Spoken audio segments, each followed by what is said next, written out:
You know, it's funny how objects can hold stories, but not just the stories we assign to them, but the ones they quietly witness, the ones they live in their own way. That's something I keep coming back in my writing. A while ago, I told you guys about three stories I wrote inspired by object oriented ontology. One about an accordion, another about an asteroid, and a third one about a revolver, each with a unique perspective on existence. But those stories, they are not the only ones.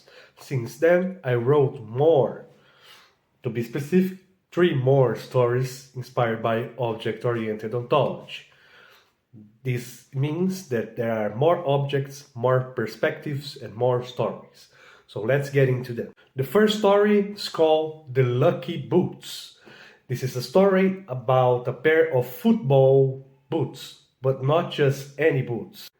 They start like all the other boots, lined up in a store shelf, waiting to be chosen. And when a young player picks them, they have no idea that they are about to become part of football history. They go within a series of high and lows, through stadiums packed with roaring fans, through moments of glory and heartbreak. And one day, they find themselves on the pitch for a match that will never be forgotten.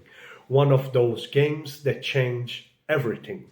The story is inspired by a real player, one that I really admire, a midfield maestro who trusted the same pair of boots through some of the biggest moments of his career. If you are a football fan, then you already know who I'm talking about here. But I won't spoil it for you. Go read the full text. That's because sometimes, even in a sport defined by precision and skill, a little bit of luck and the right boots can make the real difference. The second story is called It All Begins with the Fall. This is the story of a tree, but not just any tree, but a towering Araucaria tree, one that stood for centuries, silently watching as the world around her changed. The Araucaria tree remembers when the land was nothing but a forest, when wind carried the whispers of her king through the roots. She remembers a time when humans lived along nature instead of tearing it apart. But time moved forward, the forest shrank, the city grew, the trees disappeared, and by the time she fell, there was no one left standing to hear her fall. I start this short story with that common philosophical question. That is, if a tree falls in a forest and no one is around to hear it, does it make a sound? Does it really fall? Well, this short story tries to answer that question with a bit of literary perspective, you know? I think this is one of my best, and the fact that it is inspired by an Araucaria tree, the tree that is the symbol of my city, Curitiba, makes it even more special for me.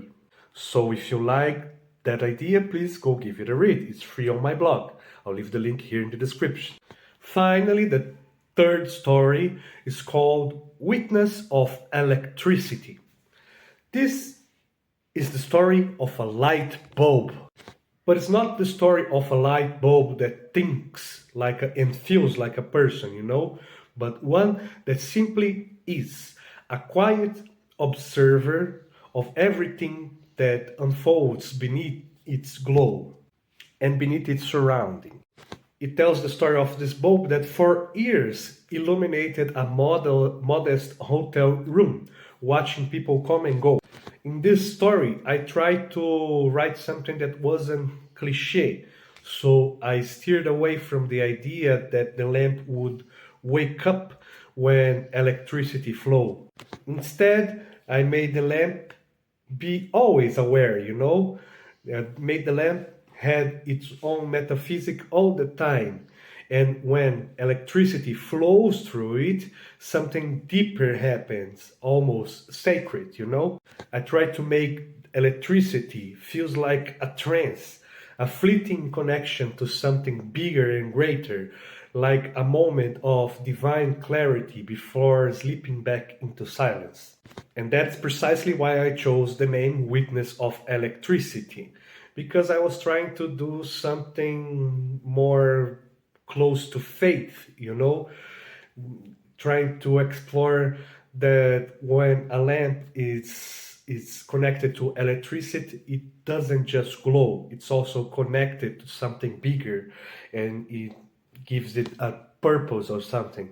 That's pretty human, not steering so much away from the human perspective, but as I said, in my stories, I don't try to do something like Toy Story or any other story where we anthropomorphize the objects, give them something close to what will be human agency. Instead, I make them just have the same passive agents that objects do have in real life.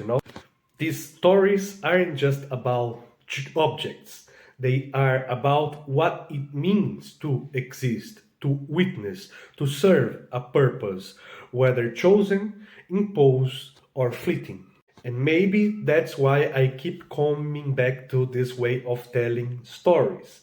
Because when you see the world through the perspective of someone else's eyes, and from something else, something that can't speak, that can't move, that can't control its own fate, you start to realize how much weight the smallest things can carry. It's also inspired by object-oriented ontology and by some of indigenous perspectives, Especially in the second story, It All Begins with a Fall, I try to go deep into philosophical thoughts, into what it means to do psychology, human psychology, the narratives behind progress, and so on.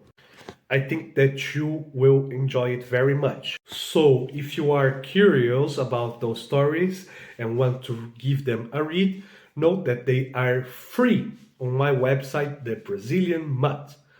Go give them a read and tell me in the comments there or here what you thought about them.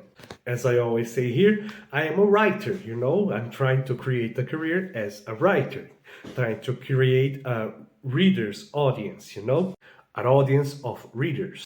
So please go read the texts, they are for free on my website. I'll probably write more short stories about objects. I'm still thinking, I have a lot of ideas here. And in the future, I intend to compile them all and release them into a book called Object-Oriented Short Stories. What do you think about this idea? So that's it.